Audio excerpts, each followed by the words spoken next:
Despite how happy I'm to see you all, I will welcome María Corina Machado, this year's Nobel Peace Prize laureate.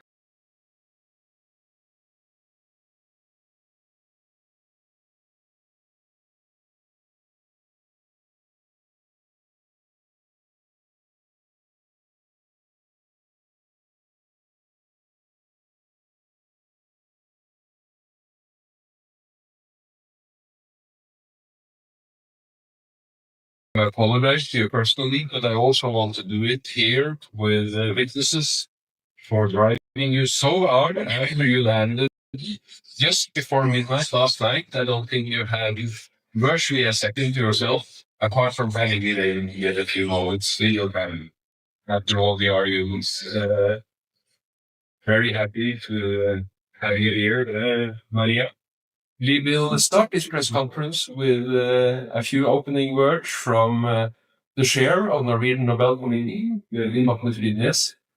Then a couple of words from Nobel Peace Prize laureate 2025.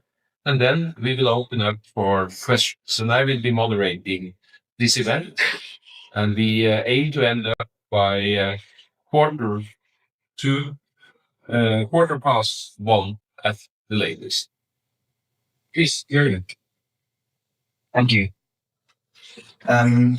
Being here and talking about these issues has such a gravity that I can't sit. I have to stand up for this, if you may. Because we gather here today to defend something far more important than either side of political or ideological divide. We gather to defend democracy itself, the very foundation lasting peace rests upon. Democracy is what allows nations to handle conflicts without violence. It turns fear into participation and power into responsibility. And this is what this is all about. Democracy, not dictatorship. Peace, not oppression. Few places show this contrast more clearly than Venezuela. There, the opposition united around a simple, essential demand: free elections and representative government. This shared commitment, despite political differences, is the very heart of democracy. But today, Venezuela faces the opposite. The country has entered one of the most repressive periods in years. The goal is no longer to fill prisons, but to silence those who can mobilize others. Torture, isolation, and inhumane conditions persist across detention centers. Families disappear into the machinery of repression. Fear is their tool of governance. This is what happens when democracy collapses. Freedom gives way to fear, and peaceful politics gives way to violence. It should not be necessary to state the obvious. Democracy is the path to peace. Dictatorship is the path to war and suffering. And yet, in the middle of this repression, stands or sits a woman who refuses to be silenced. For the past 15 months, María Corina Machado has lived in hiding. You've moved quietly here, cautiously, knowing that every step carried danger. You've lived with threats that would break people. The regime has declared its intention to erase your voice and even your life. Still, despite this, despite every warning, every danger, every reason to stay away, you are here. And today, as we look at you, we are reminded of something profoundly human, that the courage is not the absence of fear, but the decision that something else matters more. That is why we in the Norwegian Nobel Committee wrote in October, as the leader of the democracy movement in Venezuela, María Corina Machado is one of the most extraordinary examples of civilian courage in recent Latin American history. But citations and speeches cannot grasp and capture what it means to see you being here in this room in safety and in dignity. So just let me end with this from all of us. We are so grateful that you are here. More grateful than any word can express. Grateful that the threats did not stop you. Grateful that fear did not silence you. Grateful that despite every risk to your life, you choose to come. Your presence here is a reminder that hope, courage, and love for your country, love for your family, can outlast repression. Thank you so much for being here. I will start by thanking you all, every one of you.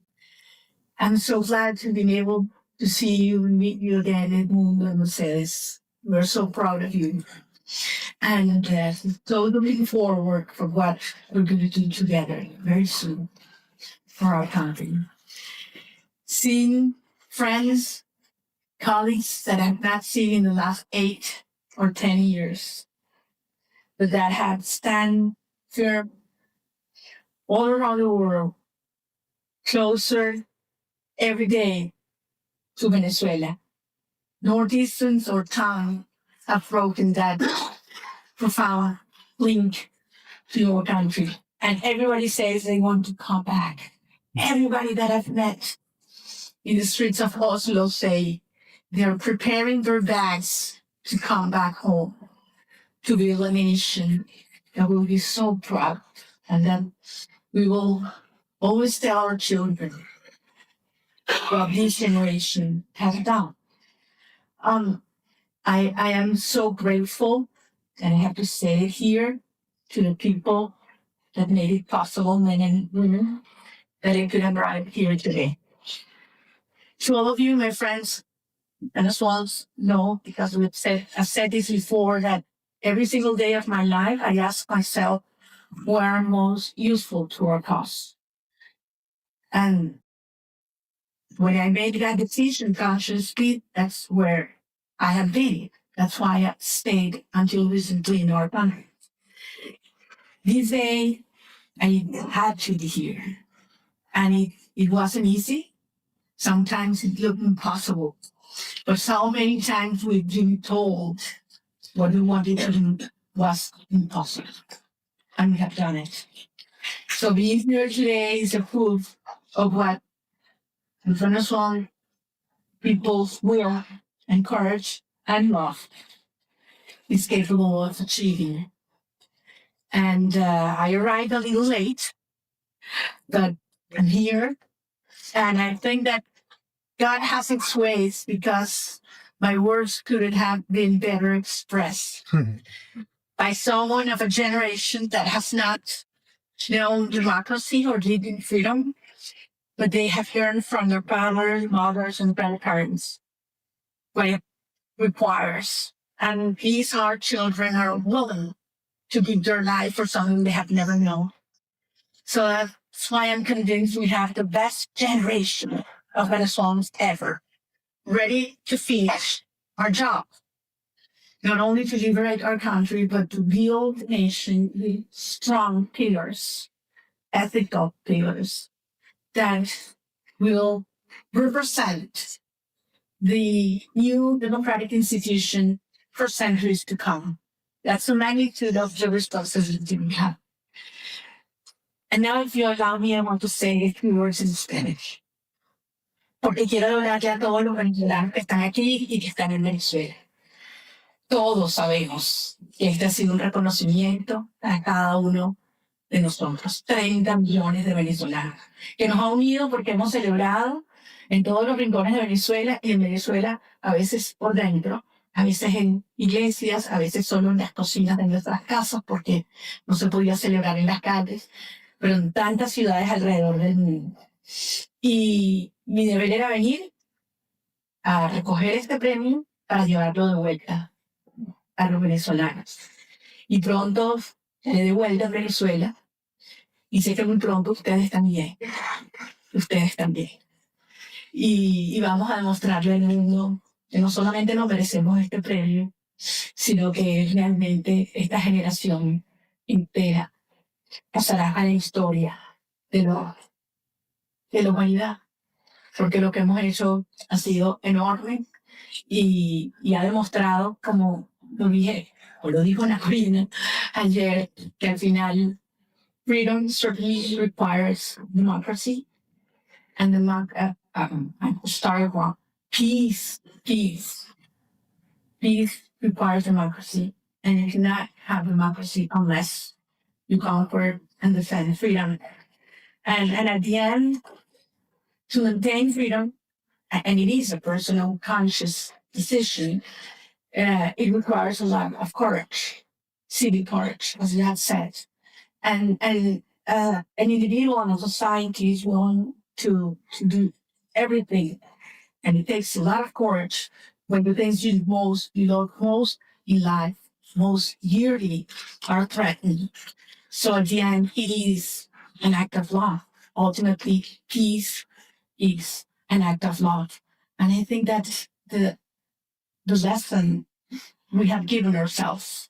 And we hope that this, can be helpful and inspirational to other nations as well. So thank you very much to all the beautiful me and the Institute, and certainly to the Norwegian people that have shown us also much love in these hours. Thank you very much. Thank you. Thank you so much. I know already see more hands than I can possibly raise. You say at least if you have the feeling that the Venezuelan authorities have tried to hinder you from attending the Nobel ceremony, have tried to prevent you from attending the Nobel ceremony yesterday, and to which extent did you benefit from help from the U.S. authorities? Thank you. Well, for the reasons you mentioned, I cannot give details because these are people that could be harmed. Certainly the regime would have done everything to prevent me from coming. They did not know where I was in hiding in Venezuela, so it was hard for them to stop me. It was rude, nonetheless. And yes, we did get support from the United States government. Thank you. And I have to ask everybody to limit yourself to one question. Don't follow up years, except lots of easy questions into one. That's an old, well-known trick, and it did work in this instance. It may not work again. Please, would you like there? Yes. Please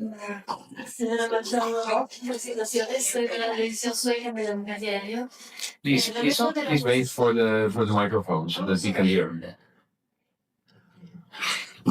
Soy Kate Elliot de la televisión sueca. Muchas felicitaciones.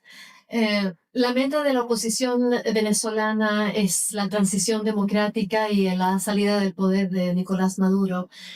¿Considera usted que en algún escenario sería necesario una intervención militar estadounidense para lograr esa meta? Bueno, muchísimas gracias. Voy a contestar en español porque la pregunta fue en español. Supongo que el público lo desea. La sociedad venezolana ejerció el derecho al voto y la soberanía popular el 28 de julio de 2024 y de manera aplastante eligió a Edmundo González de Nutria como nuestro legítimo presidente. La sociedad venezolana ha dado todo por una transición a la democracia en orden y en paz. Quien nos ha dedicado la guerra a los venezolanos ha sido el régimen de Maduro, que ha sido calificado como terrorismo de Estado por la Comisión Interamericana de Derechos Humanos y Crímenes de Lesa Humanidad por las Naciones Unidas. El régimen de Maduro se apoya en regímenes totalitarios de otras partes del mundo para atacar y dañar a millones de venezolanos. Rusia, Irán, Cuba, grupos terroristas como Hezbollah, Hamas, los carteles de la droga o la guerrilla colombiana. Están ocupando Venezuela. Esa es la verdadera ocupación. Nosotros le pedimos al mundo, sí, ayuda para bloquear el ingreso de estos recursos que provienen de actividades ilegales, que es lo que soporta la estructura represiva del régimen. Y eso viene por tráfico de armas, por tráfico de droga, por tráfico de oro, por tráfico de seres humanos. Y sí, así como el régimen se apoya en sistemas criminales, nosotros necesitamos que las democracias del mundo apoyen a los ciudadanos. Gracias. Una intervención militar. Can you please Yeah, Benita, would you like to summarize very briefly in English since we Okay. I apologize. There are some of us who don't know Spanish. I thought that after two intense days, you had at least. No, I was asked if you were supporting an intervention from the United States, and I said that Venezuela has been already occupied by forces from totalitarian regimes such as Russia, Iran, Cuba, and criminal groups such as Hezbollah, drug cartels, and the Colombian guerrilla. And as the regime seeks support and gets support from these totalitarian regimes, we, the Venezuelan people that have tried everything, institutional means, ask support from the democratic nations in the world to cut those resources that come from illegal activities and support of repressive approaches. And that's why we are certainly asking the world to act. It's not a matter of statements, as we say, it's a matter of actions.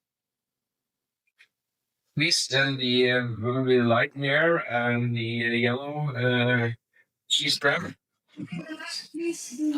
I'm not going to name you, even though I know some of you. Please introduce yourselves. Gladys Fouché from Reuters. Senora Machado, congratulations. What is your reaction to the seizure by the U.S. Coast Guard of a crude tanker off the coast of Venezuela? Is it a necessary step to bring about change? Thank you. Well, it's connected with what I answered previously, because as I said, the regime is using the resources, the cash flow that come from illegal activities, including the black market of oil, not to give food for hungry children, not for teachers who earn $1 a day, not to hospitals in Venezuela that do not have medicine or water, not for security. They use those resources to repress and persecute our people, to buy arms, to infiltrate the military or movements, to pay for those that commit crimes and repression, to maintain our friends and colleagues in prison. So yes, these criminal groups have to be stopped, and cutting the sources of illegal activities is a very necessary step to take. Did you reach over there? Just behind the previous. Hi, congratulations on this prize. My name is Heidi Shezet from Bloomberg News. I'm wondering about your plans after you leave Norway. Are you going on a tour in Europe? Are you visiting the US? What will you do before returning to Venezuela? Thank you. Thank you very much. I've been hearing several suggestions about that in the last hours and getting quite a few invitations. But to be absolutely honest, I'm taking one day at a time. There was great uncertainty if I was able to come. So I had not made many plans. So now that I'm here, I certainly want to spend a few hours with my colleagues, friends, and my children. I should make 1 or 2 visits to the doctors, different doctors. After all, it's been more than a year and a half. Certain things I should take care about. And yes, there are some meetings that I believe could be very useful that I do before I go back home. We are not accepting unsolicited questions. There is a moderator here. Please, right? I'll translate. They ask me if I They ask you. No, they ask us if we can, if I can repeat these questions. Then you're welcome. That's I told you from Spanish is already. And as I told you, Just being here. I'm learning continued with the Norwegian.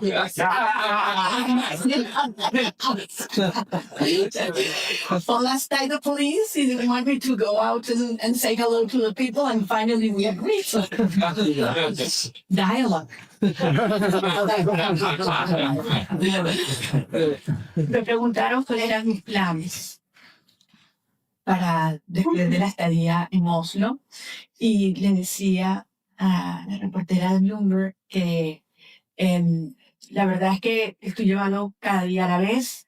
Al final no tenía la certeza de que yo vendría, y por lo tanto estoy pensando que es lo más útil para nuestra causa que yo debo hacer. Si quisiera estar algunas horas con mis hijos, con nuestros equipos, que después de todo tengo mucho tiempo sin verlos y hay mucho que trabajar, y siempre en persona puede ser mucho más eficiente. También tengo que hacer 1 o 2 visitas al médico, y quisiera también tener algunas reuniones antes de regresar a Venezuela. Here in the dark shirt. Yes. Thank you very much. My name is Mónica Huela. I'm from Latin America here in Oslo. This prize has been... Can you speak up a little bit? Yeah, this prize has been very controversial here in Norway. Some of people are very happy. The Norwegian society is very happy for you, but other part of the society is not so happy. They say that your constant calling for intervention, international intervention, and you rejection to participate in the dialogues with the opposition and the regime don't be aligned with the Norwegian, with the Nobel Peace Prize core principles.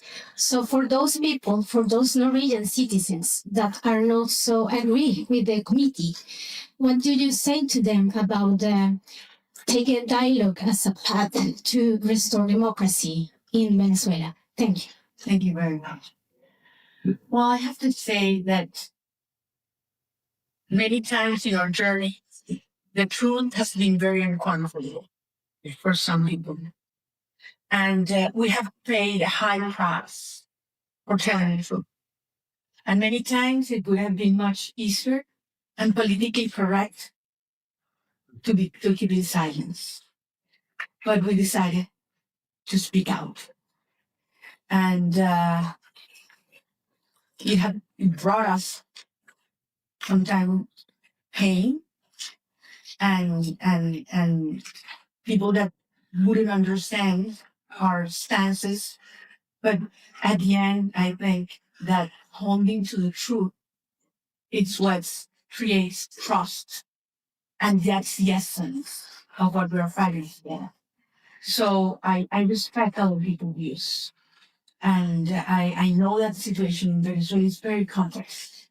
But this morning I had a great conversation at the parliament, and there were representatives of every single political party in Norway. And I was so impressed to see how society with institutions can work and passionately defend their ideas, and do it respectfully. And that's precisely what we want in Venezuela. That's what we're fighting for. So I ask everybody, that perhaps, and it's the right to have a doubt, to look further into what's truly at stake in Venezuela right now. And this is not only the unity of Venezuela, but I insist it's the unity of the whole nation. What has happened in our country. Please, just in the back here. Please. Right here. It's allow Venezuelans to ask questions. Thank you. Yes. Thank you. Alistair Munther from Sky News. President Trump has said that Nicolas Maduro stays enough. You've spoken about people of Venezuela returning home very soon. What level of coordination is going on between yourself and the US administration about the day after Maduro goes, the week of? Well, we are not involved at all in the decisions or operations that regard to the national security of other countries. I mean, every country has its own right for immediate defense, and when they feel that their national security is at stake, they act accordingly. We have been working hard, not only with the US government, but other governments in Latin America and Europe, in terms of explaining in detail how we are prepared for the first 100 hours in the next 100 days in a country that has a multidimensional crisis. It's not only the humanitarian crisis, the financial crisis, the public services crisis, the security crisis, all together. So it's quite a challenge for President Edmundo Gonzalez and his team have. But I want to assure you that very talented, experienced, and honest professionals within Venezuela and abroad are working together, and we have the plans and teams ready to take control from day one. The man with the white earpiece there? Excuse me? Yes, please. You have the mic. Please wait for the mic. Hola, mi nombre es Alejandro Hernández de Primera, Venezuela. Preguntarte, María Corina, qué está previsto en esta etapa para cuáles son los pasos siguientes en esta etapa. ¿Cómo podrías dibujar la ruta que viene en estos próximos días o en el corto plazo? Y si su vuelta a Venezuela está prevista, aunque Maduro aún siga al frente del poder. Bueno, mi vuelta a Venezuela será cuando pensemos que las condiciones propicias en términos de seguridad y no depende de la salida o no del régimen. Será lo antes posible. Lo que tenemos todos claro, Alejandro, es que hemos hecho un esfuerzo extraordinario en estos meses de persecución, así como innovamos en crear el movimiento para triunfar en una elección absolutamente controlada por el régimen, en términos que yo creo que ningún otro país habría aceptado. También estamos ahora innovando en la organización de una sociedad que está bajo la brutal represión. Y esto ha crecido enormemente. El premio Nobel además nos ha dado una inyección de energía a la gente y se ha disparado aún más la gente que ha querido involucrarse.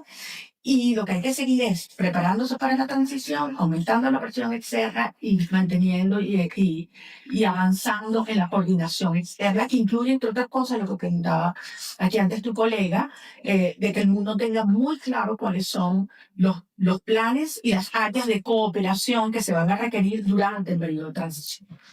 You want this in English? Yes. Sure, I hope you'll be. I follow from you. Well, he asked me what are the next steps and if my return to the country was conditioned to Maduro leaving or not power. I said that I'm going back to Venezuela regardless of when Maduro goes out. He's going out, but it's going to be determined in terms of what is the moment when I finish to do the things that I came out to do. And it's the proper conditions to go back. I will go back. And the next steps include, keep on growing our citizen organization on clandestinity and organizing, the citizen movement to be ready when the moment comes, to keep on preparing our teams and plans for the first 100 hours and days, and certainly the coordination with the international allies, not only to finish this phase of our process, but in the transition process, which is going to be critical to have good cooperation with agencies and governments. This morning we were talking about this with your Prime Minister, and we're sure that we will get strong support from Norway, and we have a lot to learn from your institutions, the Energy Agency, and other areas in which we will need to work from day one. Really great, Mario. It's very close to the mic. Thank you. Yes. I'm Corina Machado from Radio Romania.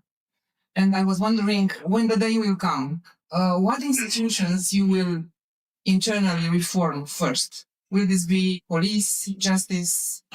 Which one? Thank you. Thank you. That's a challenging question because the right answer would have to be all.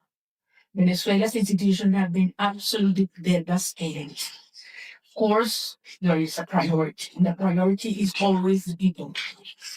But having said that, there are many areas that are connected. I mean, you cannot have a vibrant economy that creates jobs if you don't have rule of law. And nobody's going to invest in a country in which you don't have security for the people, for the workers, and so on. How do we choose between education and health and protection to the most vulnerable sectors? I mean, this all has to be addressed, and has to be addressed twofold. As an emergency dimension, because people need to feel in their bodies and souls on day one when the arrival of freedom means, on day one. And also on a second level, the profound reforms, transformations we need to do and to build up this new institutional frame that will have to last for a long time. So we will need to work very fast on the security, police, and military side. We need to work very fast on the justice area. We need to put order in our economy and public accounts. We need to create conditions and incentives for international investment to come. And certainly the most important, we have to get the Venezuelan citizens involved and be co-responsible of everything that we're going to do. Thank you. Woman with the dark hair. Yes. Please wait for the mic. Shazia Majid from Verdenskamp here in Norway. Madam Laureate, you took a huge risk coming to Oslo. There's a huge risk when you go back. What if you cannot go in? Will that weaken, your absence weaken the resistance on the ground? As I said, it was a decision that we reflected extensively. Of course, some people that love me and care for me thought it was not necessary. On the contrary, I think it was one of the most important and urgent decisions I had to make. I had to be here.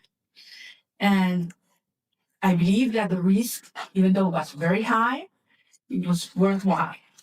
And of course, the risk of going back perhaps is higher, but it's always worthwhile. And I'll be back in Venezuela, I have no doubt. To the man in the glasses there, the gray shirt. To them. No, that's like I'm being hindsight here. Okay, you get your songs. Yes, glasses. Felicitaciones, soy Anatoly Corvana de New York Times. Por excelente de moderadores, voy a hacer esta pregunta en inglés. You have been very clear that you want to focus international attention on what's happening inside Venezuela, on the suffering and abuse happening inside Venezuela. And at the same time, I know you have been frustrated by attempts by some Western media to view your movement, view your work through the prism of American politics, of partisan tensions inside the United States. At the same time, you have dedicated this prize to President Trump. Can you explain this apparent dissonance? Well, I think it's absolutely coherent. The war that Maduro has declared towards the Venezuelan people has brought us, as I always insist, great pain and destruction. I believe we have never seen this kind of violence against innocent people in our country's history. It has been called state terrorism by the Inter-American Commission on Human Rights. State terrorism inside towards our people, narco-terrorism towards other nations in the region. So I believe every country has the right to defend themselves. In our case, I believe that President Trump's actions have been decisive to reach the point where we are right now, in which the regime is weaker than ever, because the regime previously thought that they could do anything. They felt they had absolute impunity. They could torture, they could disappear, they could sexually assault young women, and absolutely nothing was going to happen. The cost was zero. Now they start to understand that this is serious and the world is really watching. So you create incentives for that behavior to stop. You need to raise the cost of staying in power and lowering the cost of leaving power. Only when you do that, this regime will break down. And that's where we're moving towards right now. The very final question goes to the gentleman there with the gläntede glasses and Croatia. María Corina, Luis Campos Díaz, BPI TV. En este momento hay madres y hermanas y familiares de presos políticos buscándolos porque están en desaparición forzada. Hay miembros de tu equipo que están incomunicados, que han sido víctimas de tortura. Estás acá. ¿Qué mensaje tienes para todas estas personas que están en Venezuela, que no pueden celebrar en público y que están esperando ser bien representados? Te agradezco mucho la pregunta, Luis Carlos, porque además sé que todos los periodistas venezolanos que están aquí han sido la voz de miles y miles de hermanos y compañeros, incluyendo a Rafael, a Henry, Bertul, Nora, Capi, Gabito. En el camino, confieso esto, que fue sobre todo una etapa muy difícil. La forma de conseguir un poco de tranquilidad fue empezar a recordarme uno por uno y a nombrarlos uno por uno.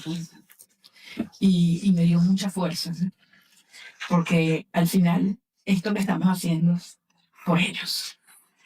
A mí me ha tocado anunciarle a madres que sus hijos han sido detenidos. Y déjame decirle que ha sido el momento más desgarrador y difícil de mi vida. Y en este tiempo, en estos 16 meses, dedico todos los días tiempo a hablar con familiares, sean hijos, esposas, madres de muchos de nuestros compañeros. Algunos yo no les conocí. Ayer cuando pude abrazar a mis hijos, yo pensaba en Flor, la mamá de María. En ese instante le decía. Y madres que no han visto a sus hijos en más de 10 años porque se han tenido que ir del país, ¿no? Y les digo, es difícil que el mundo entienda lo que ha sido la separación de la familia para los venezolanos. Y fue una estrategia intencional para quebrarnos, ¿saben? Porque pensaron que con eso iban a hacer la sociedad venezolana más débil. Tú fracturas la familia, sumerges a la gente en la tristeza, ¿no? Y fíjense que al final eso se convirtió en la gran fuerza que nos ha unido y que ha derribado todas las barreras. Es decir, nuestros hijos de vuelta en casa, los presos, los perseguidos, los que se han ido. Y yo siento que no ha habido una generación de venezolanos mejor preparada para eso. El dolor nos ha unido. Y no hay otra generación que ame la familia, la libertad y su tierra, y poder recorrer tu país como esta generación. Son nuestros héroes y son los primeros homenajeados, cada uno de ellos, con este honor que nos han ofrecido. That's a long answer. It's about the political person. Is it possible to say? Yeah, I'll do it. I'll do it as quick as possible. He was asking me that I was able to raise my children. How do I the political prisoner feel? And was telling them that on my way here, I was going through the names of our friends and colleagues that are currently under detention or disappeared, and remembering so many times I had to call some mothers to give them the news that the child has been taken by the regime. And that's one of the hardest moments I have gone through in my life. But I'm, what we're doing is precisely for that, so that every Venezuelan mother can have their children in Venezuela very soon. And that's the reason why I'm here. And believe me, seeing you, each of you, has given me so much energy and strength, and I'm going recharged back home. Thank you. Thank you. I know I already said it was the last question, but I'm going to ask you, Maria, would you be comfortable with us extending this with a few minutes? Yes, of course. You feel comfortable with that? Yes, further. And we still want you to form our past. So again, a lot of people will not have the chance to ask their questions. I apologize for that. Please, I am the moderator. Unless there is discipline in the room, we will have to abrupt the session, and I hate to do that. So please bear with me. I know I'm not able, to be fair. It's impossible to register 100 arms at the same time and see exactly which one was a split second before the other one. We have one room here at the front. Yes, please. The microphone will come your way. Hi, María Corina. Natasha Kenner from Chile, Primera Noticias. I'm going to do the question in Spanish. Me gustaría saber su perspectiva latinoamericana. Hay muchos venezolanos que se han ido de su país. Chile ha recibido a muchos. Es uno de los países que más ha recibido venezolanos. ¿Qué mensaje tiene para ellos y también para las autoridades, considerando que este domingo hay elecciones y podría haber un endurecimiento de las políticas migratorias? Muchas gracias. Gracias. Como dije antes, la migración ha sido uno de los procesos más desgarradores para nuestro país. Y tenemos venezolanos en todas partes del mundo. En particular, estamos muy agradecidas a aquellos países agradecidos que los han acogido, recibido e integrado a sus costumbres, a su economía. Y entendemos que la llegada de cientos de miles o millones de ciudadanos de otra nacionalidad puede generar tensiones internas. Al final, lo que nosotros queremos es que todos regresen y que mientras permanezcan en estos países, estos gobiernos entiendan que se han ido en contra de su voluntad y que es algo, escasísimas excepciones, son gente súper competente, súper preparada y que está aportando muchísimo los países donde va. Y en el caso de Chile, espero que se mantenga un espacio de respeto y de bienvenida a los venezolanos hasta que regresen pronto. Gracias.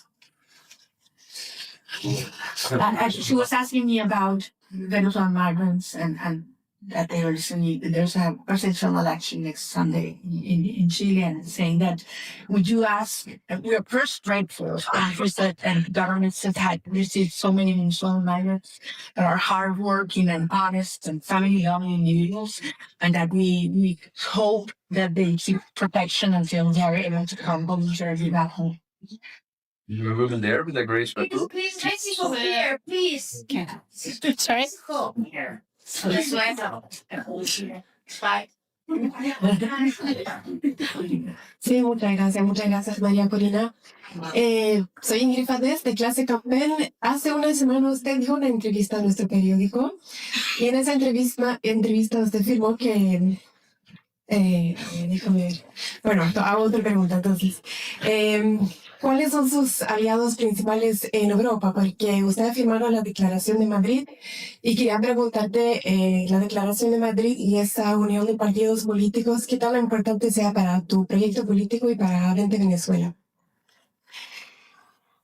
Nosotros hemos logrado construir una coalición, un movimiento de apoyos internacionales de partidos, de movimientos, de gobierno, que va a todo lo largo del espectro, digamos, ideológico.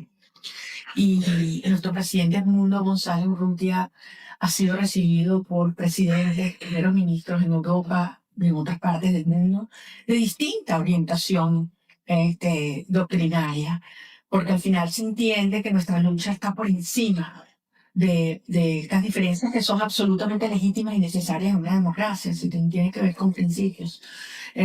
No, parece muy lamentable que haya un mismo gobierno que a esta altura en Europa no estén asumiendo la realidad y la naturaleza de lo que vivimos en Venezuela.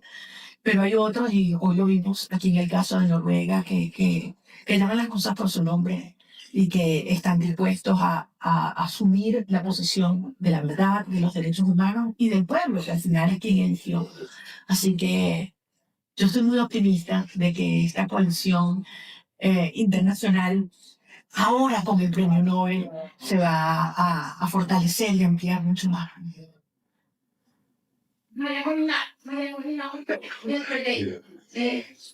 I was going to give you the word. You're about to miss it. That was a mistake. We have a woman here in the yellow. De que ya estamos en el momento en el que Maduro debería tomar una decisión, ¿no? ¿Cuándo entonces, si no la toma, lo hacen los aliados? Esa es mi pregunta. Gracias, María Corina. Gracias, Carla. Yo también dije antes que vamos un día a la vez y también he dicho muchas veces que yo no voy a especular sobre las estrategias o las acciones que tienen gobiernos extranjeros en materia de sus políticas de defensa nacional. Y desconozco si algún gobierno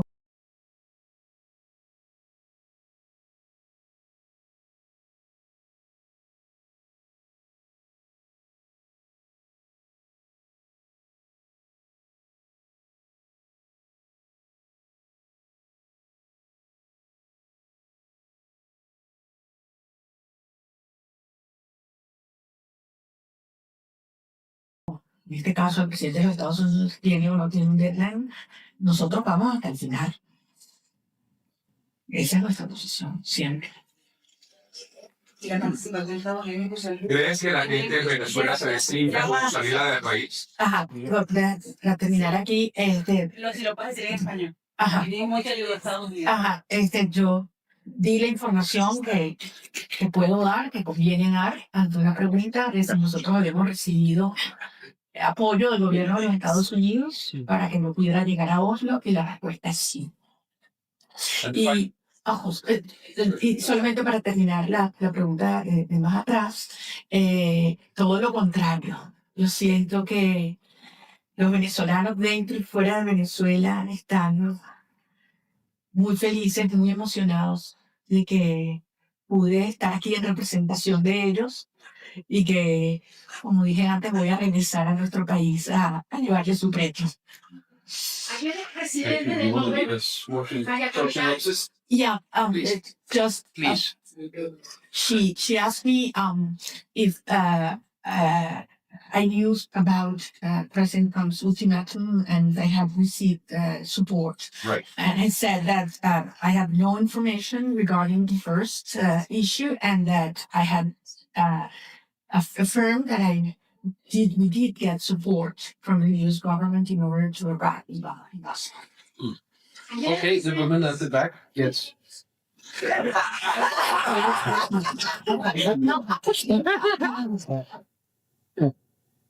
Perseverance! Perseverance! The thing is, you will get. Yeah. I think this is this big this is the last question. Wind up. I know there are another 100 people in the audience who would like to ask questions. We need to go to the floor. Ayer escuchamos el presidente del Nobel de la Paz que dijo Maduro step down y reconoce el resultado de las elecciones. Lo dijo claramente. Entonces mi pregunta es, ¿cuál es tu mensaje para Maduro? Y si nos puedes compartir si tú quieres correr para la presidencia de tu país. Gracias. Gracias. Y te felicito por la perseverancia. Soy Gabriela Sotomayor, México, Proceso. Soy corresponsal en Naciones Unidas y te vi hace muchos años y hemos corrido varios años con esta historia. Gracias. Al final, la decisión ha sido de los venezolanos. Los venezolanos logramos, en condiciones extremas, Gabriela, donde nadie creía que era posible. Nos dijeron es una locura, es imposible. Pudimos demostrar lo que nosotros queremos. De manera que aquí lo que nosotros estamos defendiendo y vamos a impulsar es la voluntad de los venezolanos. La segunda parte de tu pregunta fue... Sí, tú vas a esperar la presidencia. One day at a time. Bueno, primero lo primero. Okay, thank you very much. First of all, Can you translate? Oh, in English, or she asked me if I was planning to run for president. And I said that one day at a time. And, first come first. We are going to liberate Venezuela. Edmundo González Urrutia was elected president. And we will rebuild institutions so that we will have free and fair elections in which every Venezuelan inside and outside our country will have the right to vote without fear and with trust. And that's the sequence that will move ahead. We'll be the envy of the world. Sorry for saying that. We'll be the envy of the world with the electoral system. We'll have the judicial system. We have the educational system. We have the public health system. We'll have, and people will look and ask, "Oh, how did you do that? That was impossible." And we will have made it again, made possible what everybody thought was impossible. That's the Venezuelan style. Thank you. Thank you for your translation. And sorry,